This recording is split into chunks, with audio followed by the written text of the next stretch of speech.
Hello, good day. So just wanted to share the beauty of my pink princess. As you notice, tanawa, very pretty. Katunga gud sa iyang dahon is pink straight pa gyud kaayo. So as plant lover, dili na to ma-explain in words ang kalipay. No, very pretty. So at from here, di pa gyud siya makita kay wala pa man ako siya di pa initan. Once exposed, pero not direct sunlight. Once na-expose na siya, nagpakita din siya sa iyang kagwap na ang care, ang pag-love imong gihatag nila, ibalik nimo by showing the true beauty of the leaves of the plants. So that's my pink princess. Ito sa Bourbon, sa mga Rivera. Unya, gusto na kong mudaghan lagi, so gikat. Pero kanira gid siya ang nabuhi. Very pretty pink princess. My very pretty pink princess. Murag dili siya tinuod, no? Murag siya di tinuod.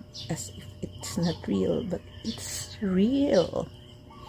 It's real. Very pretty. Very pretty.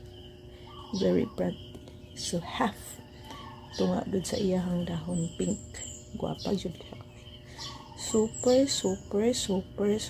duper ka guwapa. No? Guwapa gud siya kaayo. Super. Very pretty pink princess. So if you want to show the love of your plants, so give attention, time, no?